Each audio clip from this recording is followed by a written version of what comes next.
तो चलो आज के टॉपिक की हम लोग बात करते हैं। आज का टॉपिक है Kirchhoff's law of electrical network. ठीक है, तो सबसे पहले हम लोग ये समझेंगे कि Kirchhoff's law of electrical network का यूज क्या है। तो हमें किरचॉफ्स के दो लॉ पढ़ने हैं। एक होता है किरचॉफ्स का करंट लॉ और एक होता है किरचॉफ्स का वोल्टेज लॉ। ठीक है, जो कि 1845 के अंदर रॉबर्ट किरचॉफ्स नाम के साइंटिस्ट ने दिए थे। ठीक है, 1845 ईयर के अंदर रॉबर्ट किरचॉफ्स नाम के एक साइंटिस्ट थे जिन्होंने ये लॉज दिए थे। अब ये लॉ किस लिए दिए गए या किस लिए लॉज बनाए गए, तो उसका मुख्य कारण ये था कि जब भी हमें कोई कॉम्प्लिकेटेड इलेक्ट्रिकल नेटवर्क को सॉल्व करना होता है तो हम लोग किरचॉफ्स लॉ का इस्तेमाल करते हैं। अब कॉम्प्लिकेटेड इलेक्ट्रिक नेटवर्क बोले तो क्या, तो उसके पहले मैं आपको बताता हूँ कि इलेक्ट्रिकल नेटवर्क क्या होता है। इलेक्ट्रिकल नेटवर्क का मतलब होता है जब कई सारे इलेक्ट्रिकल कंपोनेंट्स को एक साथ जोड़ा जाए तो जो बनता है उसे हम लोग इलेक्ट्रिकल नेटवर्क कहते हैं। अब इलेक्ट्रिक कंपोनेंट यानी कौन से कंपोनेंट, जैसे आपका रजिस्टर हो गया, बैटरी हो गया, सेल हो गया। ठीक है, ये सारे कंपोनेंट जो होते हैं इनको हम लोग जो कहते हैं इलेक्ट्रिकल कंपोनेंट कहते हैं। इन सारे कंपोनेंट को जब आपस में पेयर किया जाएगा, जोड़ा जाएगा और इसमें से करंट फ्लो होगी, मतलब एक कंडक्टिंग सर्किट बनेगा, तो उसको हम लोग कहते हैं इलेक्ट्रिकल नेटवर्क। ठीक है, तो जब कई बार हम लोग देखते हैं हमारे आसपास जहां पर बहुत कॉम्प्लिकेटेड इलेक्ट्रिकल नेटवर्क्स हमको देखने को मिलते हैं। अब उन इलेक्ट्रिकल नेटवर्क के अंदर हमें ये पता करना होता है कि यार करंट कहां से कहां जा रही है, कहां का वोल्टेज कितना है। ये सारी चीजों का सवाल हमारे दिमाग में आता है। तो उस सवाल को सॉल्व करने के लिए किरचॉफ्स ने अपने दो लॉ दिए थे, जिसमें से पहला लॉ था किरचॉफ्स का करंट लॉ और दूसरा लॉ था किरचॉफ्स का वोल्टेज लॉ। लेकिन ये दोनों लॉस को समझने के पहले कुछ बेसिक टर्म्स हैं जिन्हें हमें समझना होगा। जैसे कि पहली बेसिक टर्म होती है जंक्शन। ठीक है, अब जंक्शन क्या होता है, तो यहाँ पर बताया गया कि any point in an electrical circuit where two or more conductors are joined together. ऐसा पॉइंट इलेक्ट्रिकल सर्किट का जहां पर दो या दो से ज्यादा कंडक्टर्स को ज्वाइन किया जाता है। जैसे आप मेरे साइड पे देख रहे हैं, यहाँ पर एक इलेक्ट्रिकल नेटवर्क मैंने बनाया है। ठीक है, देखिए आप, इसके अंदर सारे इलेक्ट्रिकल कंपोनेंट्स कंबाइन किए गए, जैसे कि रजिस्टर हो गया, सेल हो गया।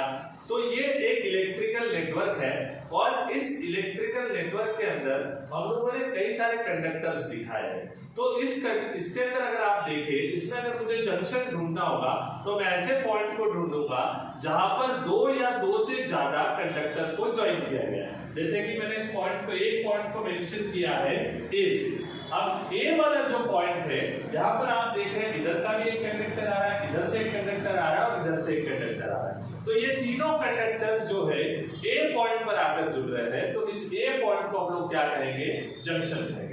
उसी के साथ अगर मैं नीचे की ओर देखूं तो यहाँ पर एक बी पॉइंट ऐसा मुझे नजर आता है जहां पर दो या दो से ज्यादा कंडक्टर आके जुड़ते हैं। तो ये जो ए और बी पॉइंट है, इसे हम लोग इलेक्ट्रिकल नेटवर्क में क्या कहेंगे, जंक्शन कहेंगे। क्योंकि ये ऐसे पॉइंट है जहां पर दो या दो से ज्यादा कंडक्टर्स आके जुड़ रहे हैं। उसके बाद मैं अगली डेफिनेशन की ओर चलता हूं, जिसका नाम है लूप और मेश। अब लूप और मेश का मतलब क्या होता है, any close conducting path in electrical network. ठीक है, अब पहले तो कंडक्टिंग पाथ का मतलब क्या है, कंडक्टिंग पाथ है ऐसा पाथ जहां पर करंट का फ्लो होता हो, उसे हम लोग कंडक्टिंग पाथ कहते हैं। तो इलेक्ट्रिकल नेटवर्क के अंदर जो भी क्लोज कंडक्टिंग पाथ होता है उसे हम लोग क्या कहते हैं, लूप या मेश कहते हैं। अब क्लोज कंडक्टिंग पाथ का मतलब क्या होता है, जिस पॉइंट से हम शुरुआत कर रहे हैं अगर वो उसी पर खत्म हो रहा है तो उसे हम लोग क्लोज पाथ कहेंगे। जैसे आप ये देखिए, ये E1 सेल यहां से शुरू हो रहा है और ये पूरा पाथ हम लोग घूमकर यहीं पर आ रहे हैं। ठीक है, तो ये आपका एक क्या हो गया, लूप हो गया, या इसको हम लोग कहते हैं मेश। ठीक है, तो लूप और मेश का मतलब होता है कोई कंडक्टिंग पाथ हो, कोई क्लोज कंडक्टिंग पाथ हो, उसे हम लोग कहते हैं लूप और मेश। अब अगली डेफिनेशन की ओर मैं चलता हूं, जिसका नाम है ब्रांच। ठीक है, ब्रांच का मतलब क्या होता है, it is any part of the network that lies between two junction. दो जंक्शन के बीच का जो पार्ट होता है उसको हम लोग क्या कहते हैं, ब्रांच कहते हैं। जैसे अगर हम लोग देखें, ये ए और बी हमने जंक्शन माने हैं, तो ये ए और बी के बीच में आप ये देखें, जिसको मैंने डिनोट किया 1 से, ठीक है। तो ये जो 1 वाला है इसको हम लोग क्या कहेंगे, ब्रांच कहेंगे, क्योंकि ए और बी जंक्शन है और ये इनके बीच का पार्ट है, तो इसे हम लोग क्या कहेंगे, ब्रांच कहेंगे। उसके बाद ए और बी यहां से यहां तक अगर आप देखें तो ये भी आपका क्या होगा, एक ब्रांच होगा, और ए और बी के बीच का ये भी एक पाथ है, तो इसको भी हम लोग क्या कहेंगे, ब्रांच कहेंगे। तो दो जंक्शन के बीच का जो भी पार्ट होता है उसे हम लोग ब्रांच कहते हैं। तो ये 3 डेफिनेशंस ऐसी है जिसके अंदर हमें पता चलता है कि बेसिक टर्म्स क्या क्या है, जंक्शन, लूप और ब्रांच। इसके आगे हम शुरू करते हैं किरचॉफ्स के लॉ, ठीक है। चलो, तो जैसे हमने बात करी किरचॉफ्स के 2 लॉ है, एक है किरचॉफ्स का करंट लॉ और दूसरा है किरचॉफ्स का वोल्टेज लॉ। तो पहले लॉ की हम लोग शुरुआत करते हैं जिसका नाम है किरचॉफ्स फर्स्ट लॉ, जिसे हम लोग करंट लॉ या फिर जंक्शन लॉ भी कहते हैं। अब किरचॉफ्स का करंट लॉ या जंक्शन लॉ क्या है वो हमें समझना है। देखिए, मैंने आपको पहले ही बताया कि जो किरचॉफ्स के लॉ है वो कई सारे कॉम्प्लिकेटेड इलेक्ट्रिकल नेटवर्क को सॉल्व करने के काम आते हैं। तो जब ये इलेक्ट्रिकल नेटवर्क कॉम्प्लिकेटेड है तो सबसे पहले हमें ये समझना होगा कि करंट की डायरेक्शन क्या है, करंट किधर से आ रहा है, किधर से जा रहा है, और जब करंट आ रहा है तो उसे कैसे शो करना है, करंट जा रहा है तो उसे कैसे शो करना है, ये चीजों को हमें समझना जरूरी है। तो इसके लिए हम लोग पहला लॉ जो देख रहे हैं उसे हम लोग करंट लॉ या फिर जंक्शन लॉ कहते हैं। अब इस लॉ के हिसाब से पढ़े तो यहाँ पर आप डेफिनेशन स्टेटमेंट है किरचॉफ्स का, ये देखेंगे, the algebraic sum of the currents at a given junction is 0 in an electrical network. मतलब अगर कोई भी इलेक्ट्रिकल नेटवर्क है तो उसका अगर हम लोग जंक्शन देखें तो जंक्शन के ऊपर जो भी करंट का सम होता है वो होता है 0 के बराबर। मतलब जंक्शन पर आने वाली करंट और जाने वाली करंट मिलाकर जो टोटल करंट का सम होगा वो 0 होगा। तो यही किरचॉफ्स का करंट लॉ कहते हैं। और इसे अगर हम डिटेल में समझे तो यहाँ पर एक डायग्राम हम लोगों ने शो किया है। इसमें ये जो पॉइंट है, जो मिड पॉइंट है, इसको हम लोग जंक्शन कहते हैं, ठीक है। अगर मैं इस पॉइंट को बताऊं तो ये वाला जो पॉइंट है ये, इसे हम लोग कहते हैं जंक्शन। अब जंक्शन पर कुछ करंट आपको आने वाली नजर आ रही, जैसे I1, I2 और साथ ही में I2। ये 3 करंट यहाँ पर आ रही, मतलब इसे हम लोग इनकमिंग करंट कह सकते हैं। एक I1 हो गई, दूसरी I2 हो गई और तीसरी I4 हो गई। और जाने वाली करंट की अगर मैं बात करूं तो यहां से जाने वाली करंट है I3, I6 और I5। तो अब इन्हें कैसे कंसीडर करना है हमें, तो यहां पर आप देखें इनकमिंग करंट जो होती है पॉजिटिव होती है, आउटगोइंग करंट जो होती है वो नेगेटिव होती है, बराबर है। इनकमिंग करंट को कैसे रखना है, हमें पॉजिटिव रखना है, और आउटगोइंग करंट को हमें कैसे रखना है, नेगेटिव रखना है। तो अगर हम देखें तो इनकमिंग करंट, इसके अंदर I1 जो है वो इनकमिंग करंट है, तो इसे हम लोग कैसे रखेंगे, पॉजिटिव रखेंगे। दूसरा आपका है I2, तो इसे भी हम लोग कैसे रखेंगे, पॉजिटिव रखेंगे। तीसरा आपका है I4, तो इसे भी हम लोग कैसे रखेंगे, पॉजिटिव रखेंगे। तो इनकमिंग करंट को हमने रखा पॉजिटिव, और जाने वाली करंट यानी कि आउटगोइंग करंट जो होती है उसे नेगेटिव रखना, ठीक है। तो यहाँ पर जाने वाली करंट कौन कौन सी है, एक है I3, एक है I5 और एक है I6। तो इसे नेगेटिव रखना है I3, और उसके बाद I5 और उसके बाद I6। जब इन सब का हम लोग टोटल कैलकुलेशन करेंगे तो ये इसका आंसर किरचॉफ्स ने कहा कितना आता है, 0 आता है, ठीक है। मतलब ये सारी करंट्स को मैं अगर जोड़ूं तो कितना आता है, 0 आता है। मतलब आने वाली करंट जो है वो किसके बराबर है, जाने वाली करंट के बराबर है। अगर आप यहां से भी देखो तो मैं लिख सकता हूं I1 plus I2 plus I4 बराबर I3 plus I5 plus I6। ये सारी आपकी आने वाली करंट थी, ये सारी आपकी जाने वाली करंट है। मतलब किरचॉफ्स का लॉ ये कहता है कि इनकमिंग करंट बराबर से आउटगोइंग करंट, मतलब जितनी करंट जंक्शन के ऊपर आएगी उतनी करंट जंक्शन से चली जाएगी। इसका मतलब ये होता है कि जंक्शन पर रुकने वाली करंट, ठहरने वाली करंट जो होती है उसका सम कितना होगा, 0 होगा। फिर एक बार शॉर्ट में बताऊंगा, आने के लिए पॉजिटिव, जाने के लिए नेगेटिव, और फिजिक्स के लिए तो आप जानते ही। देख रहे हैं किरचॉफ्स का second law, Kirchhoff's second law, जिसको और हम कह सकते हैं वोल्टेज लॉ, या फिर इसी के साथ हम लोग इसको कहते हैं लूप लॉ।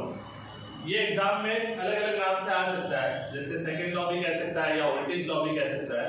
ये बहुत ज्यादा इंपॉर्टेंट लॉ है, जिसके अंदर हम लोगों को वेरियस सर्किट्स को सॉल्व करने के लिए डिफरेंट काइंड ऑफ न्यूमेरिकल्स भी इस पे बेस्ड आ सकते हैं। तो हम लोग समझते हैं किरचॉफ्स का सेकंड लॉ क्या होता है। फिर इस तरफ मेरे एक सर्किट है, इस सर्किट के अंदर मैं आपको किरचॉफ्स का सेकंड लॉ अप्लाई करके भी बताऊंगा। तो पहले हम देखते हैं लॉ होता क्या है। किरचॉफ्स ने अपने सेकंड लॉ के स्टेटमेंट में ये कहा है, the algebraic sum of the potential differences, मतलब जितने भी सर्किट के अंदर पोटेंशियल डिफरेंसेस है उनका हमें सम करना है। पोटेंशियल डिफरेंस, पीछे जाते हैं ओम्स लॉ की बात करते हैं। पोटेंशियल डिफरेंस का मतलब क्या होता है, product of current and resistance. ठीक है, जैसे कि ये देख रहे हैं आप, product of current and resistance.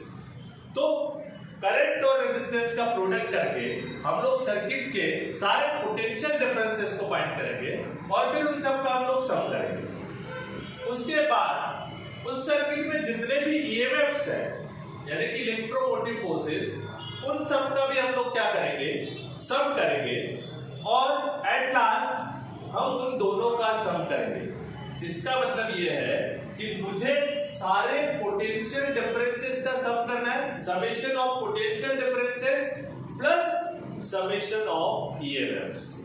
तो किरचॉफ्स का कहना ये था कि जब आप ये सब कर लोगे, मतलब पोटेंशियल डिफरेंस का सम प्लस ईएमएफ का सम अगर कर लोगे, तो उसका जो रिजल्ट है वो आएगा 0।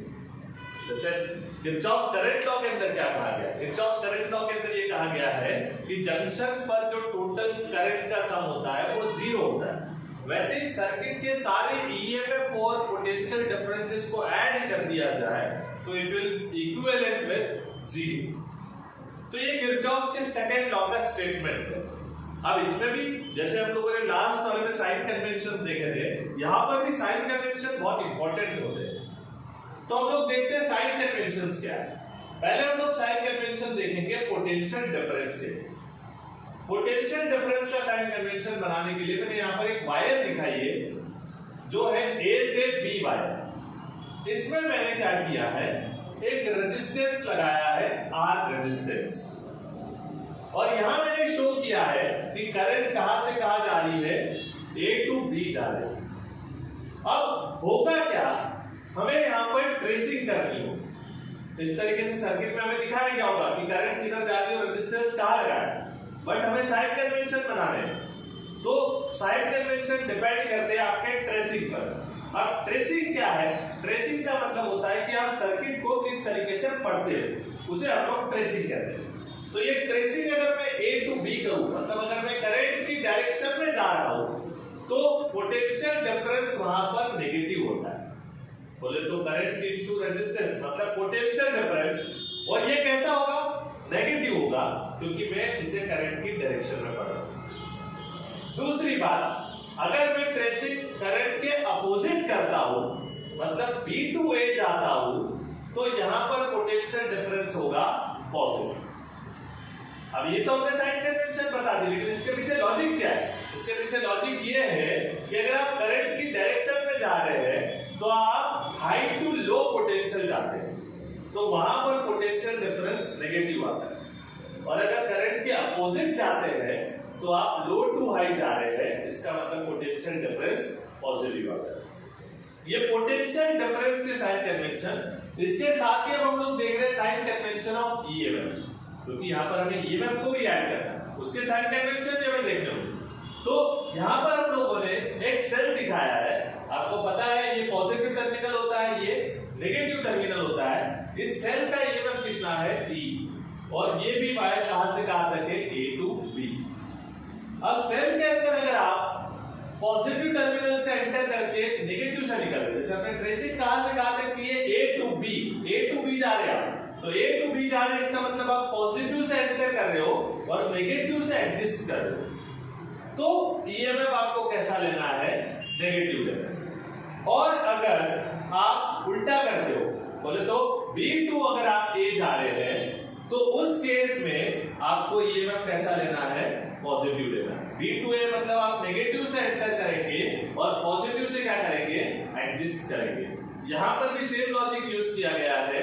अगर आप हाई टू लो जा रहे हैं तो नेगेटिव लेना है, लो टू हाई जा रहे हैं तो पॉजिटिव लेना है। अगर भूल जाओ तो ये जरूर ध्यान रखो कि पोटेंशियल हाई किधर है और लो किधर है, उस बेसिस पर आप साइन कन्वेंशन बना सकते हैं।